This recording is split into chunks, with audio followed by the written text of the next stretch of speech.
Good morning.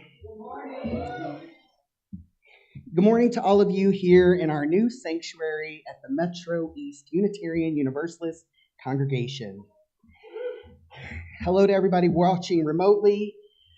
This is a welcoming religious community, and we are so glad you're here. I'm glad you're here. I'm glad to see you, and I'm glad to see some old familiar faces. I'm Sarah Johnson. I use he, him, his as my pronouns.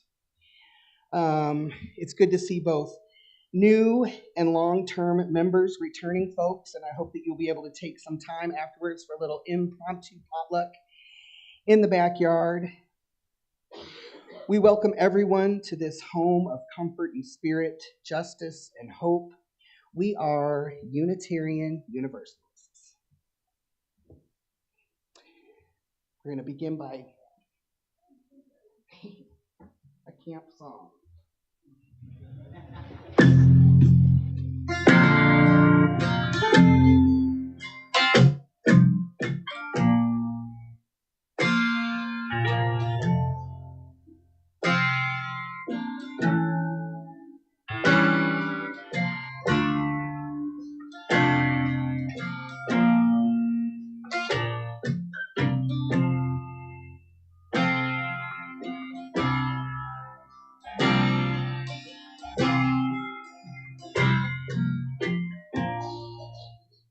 The ceiling is high,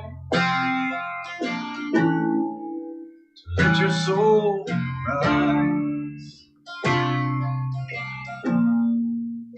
up to the angels who teach you to fly.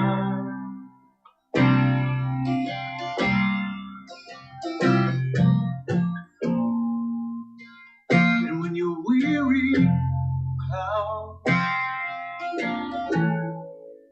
it helps you back down, welcomes you home to this hollow ground. It's gilded in gold, gilded in rust, heaven you,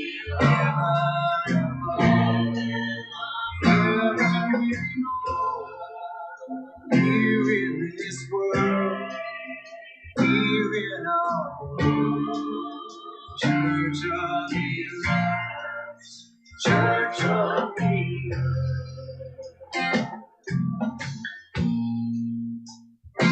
And the windows are wide,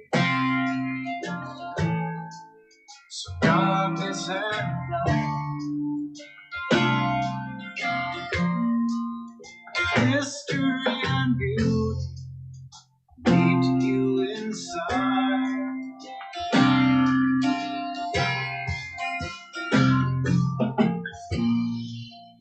And there's room enough to hold all of us who gather in friendship, gather in love. It's gilded in gold, gilded in rust, heaven you, heaven we know. Here in this world, here in our world, Church of the Earth, Church of the Earth, Church of the Earth. Angels that rise like the sun, shines like the sun. This is our prayer, that we always find.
An important ritual in the Unitarian Universalist faith is the lighting of our chalice. Unitarian Universalists have many different interpretations of the flaming chalice, including the light of reason, the warmth of community, and the flame of hope. I'll consider campfires too for that. If you're watching elsewhere and you have a chalice or a candle, please light it now and join us in saying the unison words.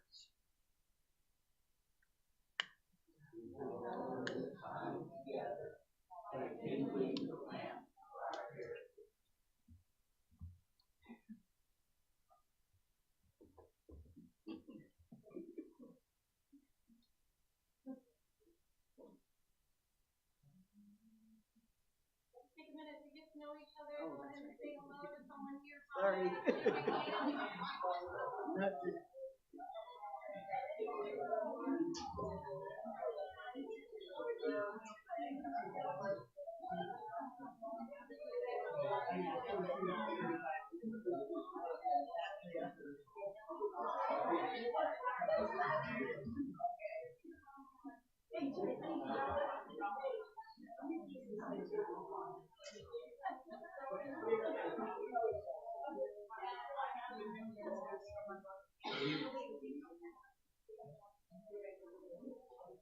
Okay, sorry. And I do want to encourage everybody to come out after service for some food and hot dogs and corn.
As part of our weekly worship service, we take time for the expression of joys, concerns, and sorrows.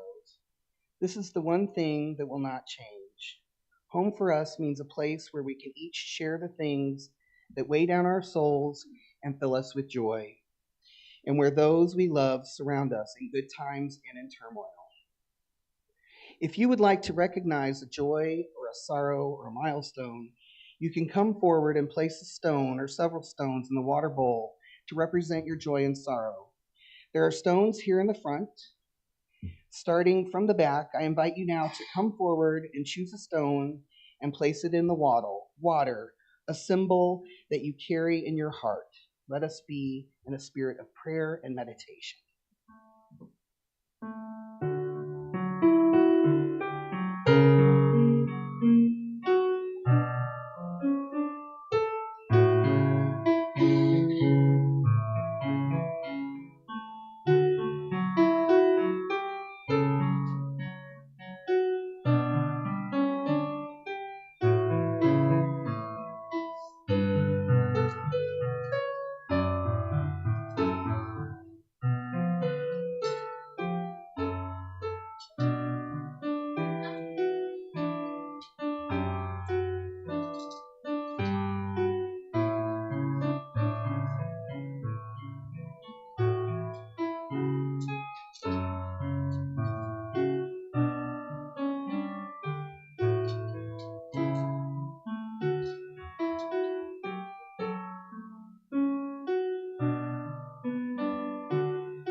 You're welcome.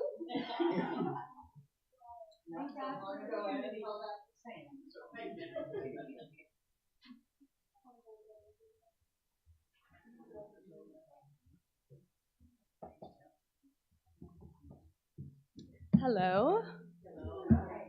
I will be reading a story that I wrote about a beloved campsite.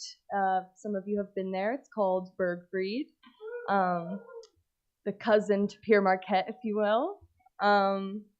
But it holds a special place in my heart, and I thought I'd share with you some words about it. If Bergfried, that is a beloved campsite in rural Missouri, was instead a real person, she'd be a friend. She'd be reliable and green and beautiful. She's not too complex, big in amazement and otherwise. The first time I went to Bergfried Campground, I found an air horn inside of the RV and set it off.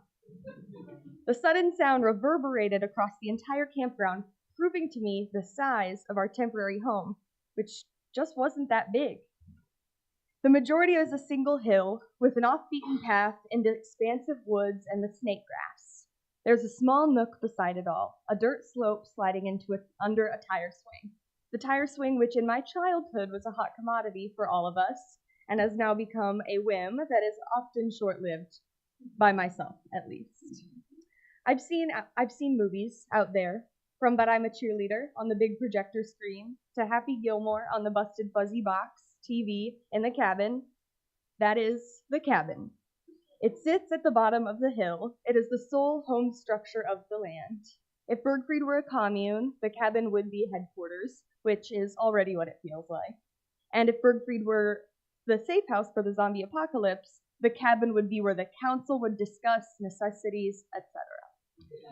I often fantasize about retreating there in case of some global disaster, though of course I don't fantasize about the disaster. It would be the perfect spot for gathering in case of any emergency, pretty much. Even so, such an emergency has not yet occurred, and it has remained a safe haven from the turmoil of the regular world.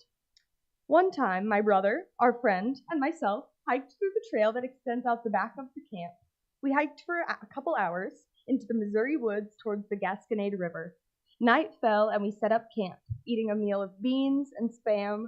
We let the sun tan our backs and necks, our matted hair crunching with the cans of empty beer. And as the dark overtook the quarry, the shadows illuminated by the fire danced across the walls, I felt wild. Just like when I'd first went to Bergfried as a kid and inexplicably sounded that air horn. There have been a series of events that have gone down at Bergfried. Small reunions, potlucks, whatever you may call a gathering with a theme. But once there was also a celebration of life, the cousin of a funeral for my mama. After she passed away, we held a celebration of life at Bergfried for her birthday as well. With friends and families, we built an effigy, a ladder donned in beads and ribbons and letters, all to burn, in tribute and acknowledgement to my mama. It became a place that held not only so much joy, but in that moment also my grief. My heaviest grief at that time that I didn't know where else to put, that had all of this space outside on a hill. There's a picture my friend took, where when the effigy was burning, and my dad is hugging me and my brothers, and a big blurry dot is at the corner of the picture. And Bergfried then gained another identity, with that the spirit of my mom. Bergfried, my trusting friend, someone who I would whisper secrets to late at night while everyone else is asleep. Something about this special, consistent campsite that me and my dad and my brothers and my whole family love so much beats alongside my heart. A hill with trails and trees and sun and sky, and how does it get more wild than that? Thank you.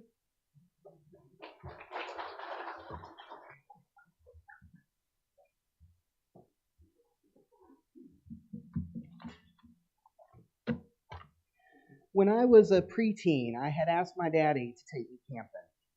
We had been plucked away from the South, where my young childhood summers were spent with my mama and papa in a dry cabin on Carpentier's Bayou in the mosquito fields of southeast Texas.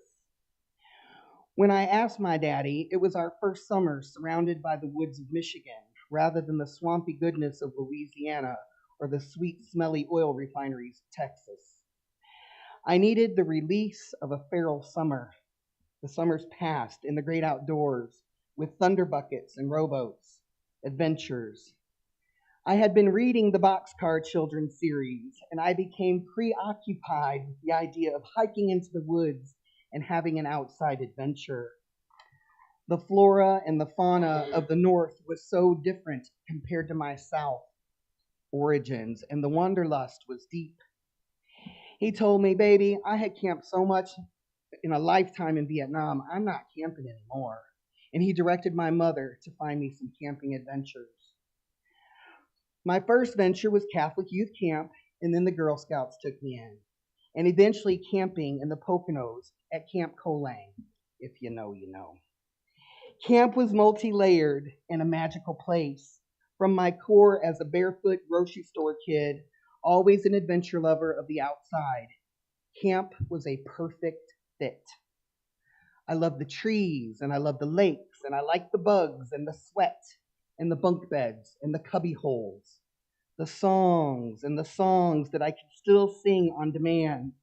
The flag ceremonies, the one-act plays, the musicals, the cultural traditions, the rituals, the campfires. The campfires are my favorite. The color wars, the bug juice, the apple brown Betty, the coppery well water, the band-aids and the blisters, the God's eyes and the sit-upons, all of it.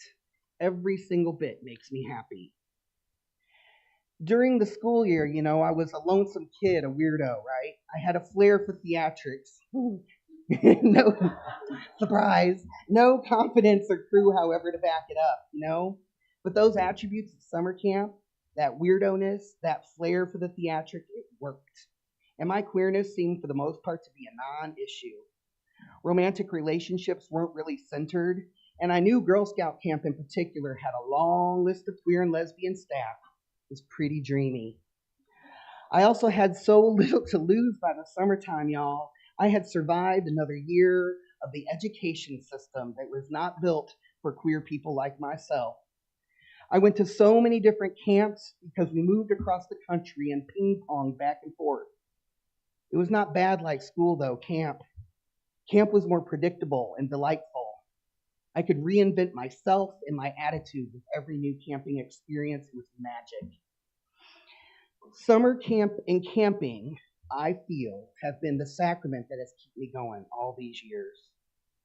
The third meaning of sacrament in the dictionary, a mysterious and sacred significance.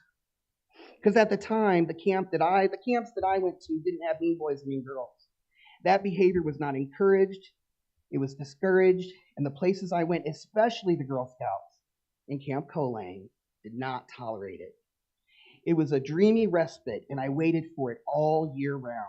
That good love I got from camp kept me going. Some kind of magic. As I got older and got more freedom, I taught myself how to tent camp. Summer camp taught me the love of outside and gave me ideas and activities and structure and a bunk bed, but not really to camp independently. I learned that from my lesbian history and my sisters and my siblings that passed down the rules of Subaru camping. I have refined it over the years and made it my own.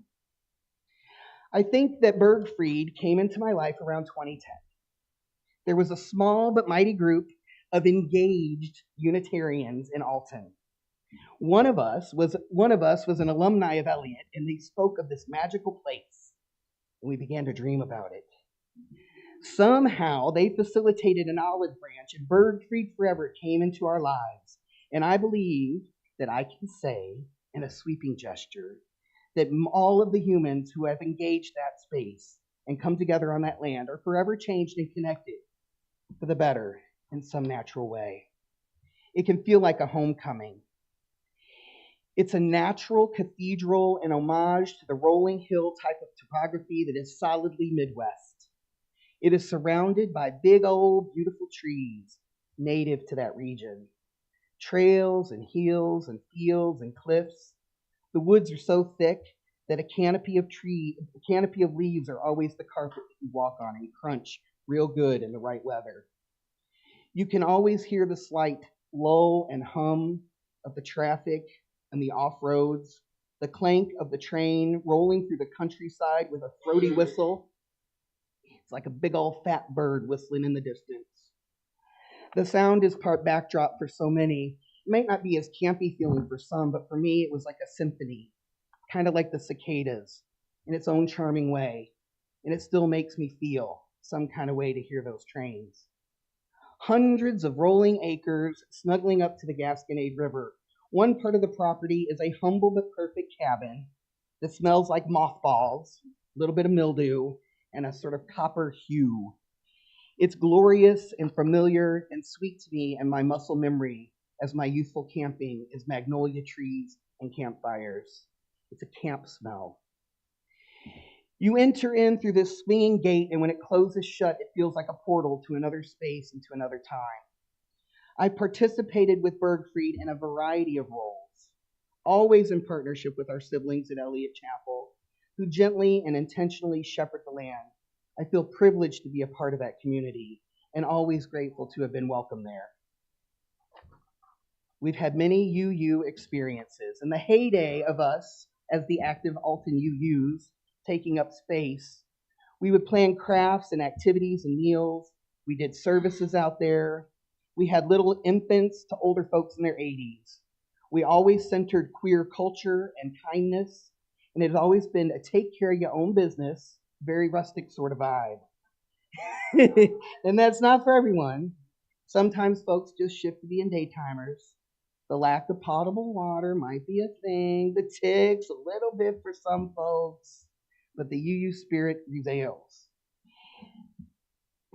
It morphed in with some of my nonprofit work, and I did that. The natural space became where humans like myself, who were weary from the constant battle to claim our own space just to exist, could combine community and respite. As a queer transgender person who adopted queer spawn, who gave birth and adopted some queer spawn, I wanted a camping experience for my family in affirming and affordable environments, without the watchful eyes of the gentlemen in the camo hats who desired to police our natural spaces. Bergfried felt space safer. I planned the first trans-masculine campout that I'd ever been on, like the Lost Boys, our own hybrid of Boy and Girl Scouts. We taught each other to put up tents and cook on a fire. We spoke our truths about masculinity and malehood from our experience that we confronted and challenged. The privilege we gained from walking around all of a sudden in the world as men. We shared songs that we could relate to and became our own possibility models of what camping guys did. It was delightful. And we became our own idea, and we launched a nonprofit from some of those lands. The nonprofit I worked with, planned a camp out for trans-expansive people, and it was lovely and challenging, and we were able to take up space and create community outside together with minimal fear. The Missouri GSA was able to carve out a young queer Missouri leaders program. They learned and celebrated behind the protective gate, safe in this little wooded oasis from the political hostility of Missouri. We combined mission and work and pleasure. I combined my mission, my work, and my pleasure. Oh, but I gotta mention the pit toilets, 2 of them. And really, that is a radical action to just pick a potty and use it. It's never been an issue. What a radical notion when you're camping or when you're just living. Non-gendered toilets just make space more welcoming. But things were changing and shifting. I was needing more safety and predictable human action in all of my spaces, especially in a vulnerable space like camping. So for me in my journey, it became more closed. Bergfried for me became less like church and more like intentional family room time, or maybe a big old buggy porch. What started out pretty directly connected to our church morphed away for me and my family, and the Crone Willis family in particular, to the folks that introduced the whole magic of the place. It's so sweet that we got to do it together. We do have a core crew that has helped morph it from what it was to what it is, and it's still going. When things shifted, when we shifted, the COVID, death, retirement for movement work, I needed to claim this Bergfried for myself to heal. I had encouraged and brought so many people to that land, and I'm so glad that I did. And then I needed Bergfried to go from a cathedral, a place where all my worlds met and collided in grand fashion, really most beautifully for me. And that was the shift I needed. I needed Bergfried to become a small collective, that front porch or that buggy backyard. I needed to have a funeral out there with my children, for my Sharona, in a place that was peaceful for her and for us. And we needed to burn off some of the pain and anger and trauma in a huge, colossal bonfire. I needed to go camping after and during COVID, humans, face to face, without masks, outside, grieving everything that COVID stole from us, from while actively sitting in a space of pain. I needed to cull my own herd and fend for myself and practice boundaries in a place big enough for all of us. But I realized I didn't need to create that space for everyone anymore on so many levels. I hunkered down with the support of the majestic, special place that worked on some healing with my dear ones. And really, what is more you than to reclaim holiness for ourselves, to reclaim our own safe space and to surround ourselves with like-minded humans, singing the Rainbow Connection. Bergfried is forever woven into me and my children and my dear UU family and my beloved trans community and my sweet camping doggies and my lovely, lovely friends, and I'm grateful. I'm grateful to the Crone Willis's whispers of magic of the land. I'm grateful to the Bergfried Forever crew that extended the invitation. I'm grateful to everyone who has ever said yes to Bergfried and joined me out there. I'm grateful to the land and the foresight of humans to keep it natural and provide a space for all of us. Forever Bergfried, Bergfried forever. Yeah, right. That's a plaque in the ground that claims it to be bird-free forever, to be a natural space. And that's the view. You can't see the power plant, which is good, but it's lovely. That's the kitchen. It's the everything. That's the place. The mossy wood, sunset.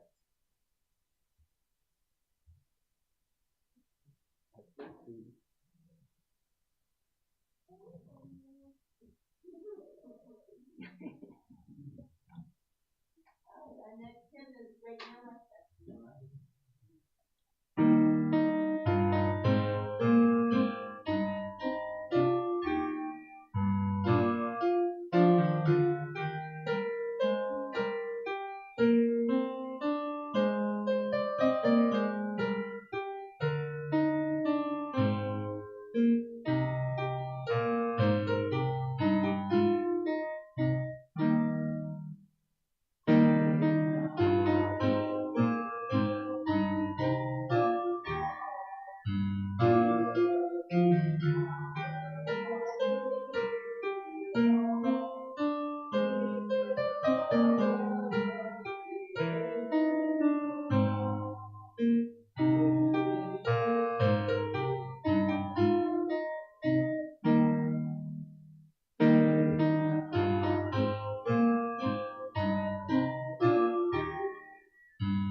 As Robin passes around the offering basket, I offer the gentle reminder that our community of faith is supported by your giving. Stewardship is more than just a financial donation, but also about donating your time and your talent to help the church. If you can't write a check, please help out our church by Survive and Thrive by offering to make your time, make coffee or bring snacks, serve as an usher, serve on a committee, such as helping with worship. Please donate your time and your talent, your treasure. All are needed for our church to prosper. You can also fill out your financial aid, your financial gift to the First Unitarian Church, Post Office Box 494 in Alton. Or you can give electronically through Gively or PayPal. You're on the church's website. And if you're willing to donate your time or talent, please contact a board member and let us know what you'd like to do.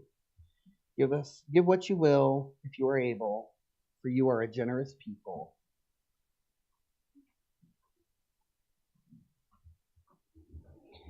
So now what do we do? Say this part. May this offering to inspire love and seek justice. You got an announcement? Yeah. All right. Anything you want to add, Alex? Nothing you can think of. We're good right now.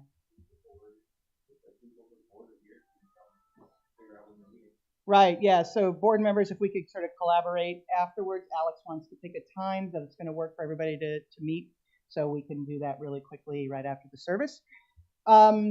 We have our services upcoming, and today the breakdown, we need to be out of here no later than 1 o'clock because they're going to have they're going to induct a new member, so everything needs to be clean and spitfire clean. Excuse me. A bunch of volunteer things, as you can see up there, including needing help with the market. You have enough people for the market yet? So we need somebody from 9 to 11 to help with Coach to Market, and then pancake breakfast is easy. We eat pancakes and we hang out and talk with people. So, I mean, nothing better than that, honestly, except if we were doing it for, of course. So, and bake sale items to bring. And then the moose chicken dinner, moose chicken whatever thing is on July 21st. Sorry, I'm not caffeinated enough yet today. From 10 to 3, we're going to maybe need a few people to be there at 10 to help start. But then after our service, Claudia will be in the pulpit after the service. Come on over and eat chicken. This is a great fundraiser. You said the Historical Society raised for $3,000 from doing this? No, it wasn't that much money. Okay, sorry. If people show up, so come bring chicken. Come eat chicken. Don't bring chicken, eat the chicken. Sorry. Like I said, totally uncaffeinated yet, so this is not enough. Yeah, bring your money to eat the chicken. Exactly right. Yeah, exactly. So, and bake sale then too. Okay, great. Thank you very much. So we have 2 bake sales back to back, 20th and then the 21st. So I think that's it. I can't think of anything else I wanted to say. Mary, go for it. If you didn't sign the visitor guide or the country book, mine. Sign the book and make sure you sign in if you had not signed in. Exactly. I don't think there's anything else. Anybody else have anything they need to share? Yes, go ahead, Peg. Let me tell you how much I love Bergfried. I feel such a gifted experience to be there, so thank you, Sayer, for sharing that story. Okay, go ahead. As you know, we're going to be covering the famous Edwardsville Halloween Parade. And I've been searching for chairs, and this chair is perfect, doesn't it? So I brought it here for people who think they might want to be part of the team. Looking for maybe a dozen people. Very easy. You have to be able to walk a mile and carry this. Now this is steel, not aluminum, but I'm still looking. So if you see a chair that's kind of nice like this that you can do this with, you've got to be able to do that. A lot of chairs you got to do this to open it. You have to put the foot down, and it won't work. Carry a chair. We're doing a folding chair brigade routine. The lawn chair brigade. So, right, exactly. Right. So we're going to be a present. So it's a little routine you do with these chairs. So you have to be able to. So I've got the chairs here. They're heavy, but if anybody has be looking out there. I did the Google, and this is the best solution, but it's heavy, so it's probably not. Okay, so just in case for everybody who was trying to hear online, Peg wants to do the lawn chair brigade for the Halloween parade. So she's brought a chair here for people to sample and see if they think it's heavy. We need about a dozen people to march. Count me in. I'm all on it. I'm into parades. Why not have some fun? Lastly, we've already been gathering comments and stuff from people about the purchase of the property that we discussed at the annual meeting last week. So if you have additional questions, filter them to Claudia, or you can bring it here and we'll get it to Claudia. I did see a sheet out there that had some comments on it, so I'm going to make sure I take a photo of that and send it to Claudia. But we definitely need your feedback so we can answer your questions and know that we need to set up a time sometime, probably at the end of the month on the 28th. We'll have a special meeting to address the budget because we did not get to manage the budget last week, and also to talk about the property if that's something that you want to do. It's what you want, so we're here. So no problem. Anyway, that's it. Thank you. Go ahead.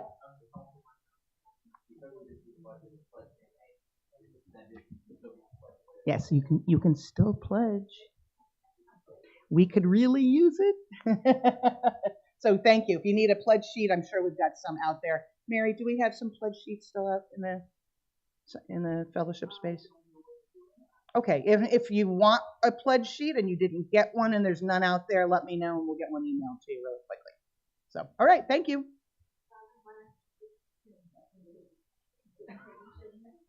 Okay.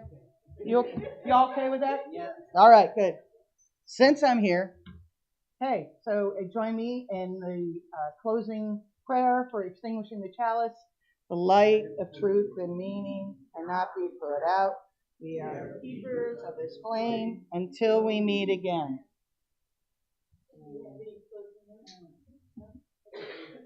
I'll say thank you. Thank you for nature. Thank you for God. Thank you for all of you. Thank you for Sayer and Devin for being here and sharing an amazing experience. And now everybody's favorite song, which is going to bring me to tears as it does every single time.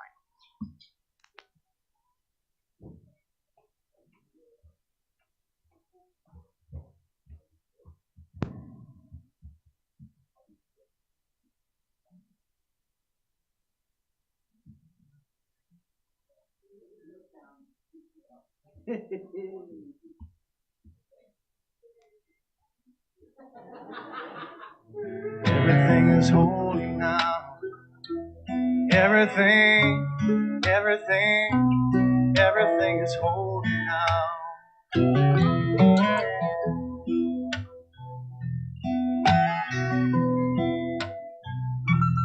When I was in Sunday school, we would learn about the time Moses split the sea in two. Jesus made the water wine. And I remember feeling sad. Miracles don't happen still. Now I can't keep track, 'cause everything's a miracle.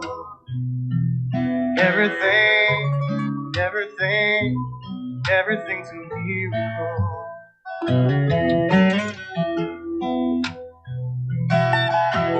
Wine from water is not so small, but an even better magic trick is that anything is here at all.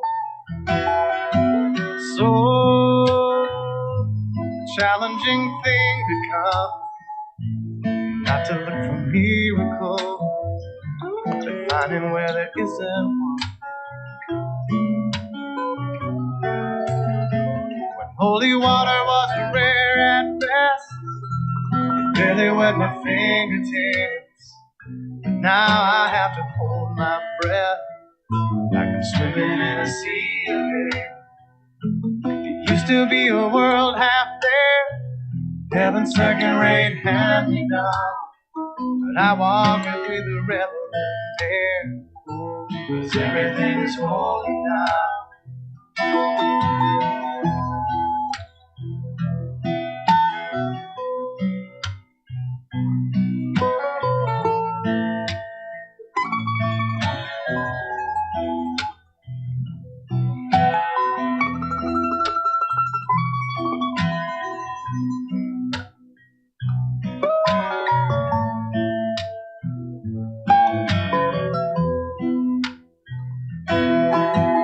Read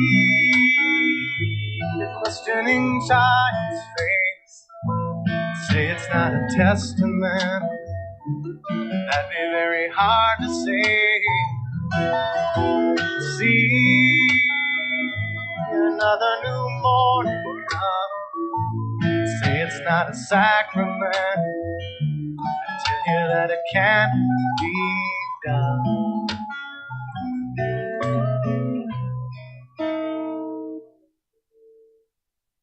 This morning outside I stood, I saw a little red-winged bird shining like a burning bush and singing like a scripture verse. It made me want to bow my head. I remember when church let out, how things have changed since then. Everything is holy now. It used to be a world half there, heaven's second-rate hand-me-down. But I walk it with a reverent air, 'cause everything is whole.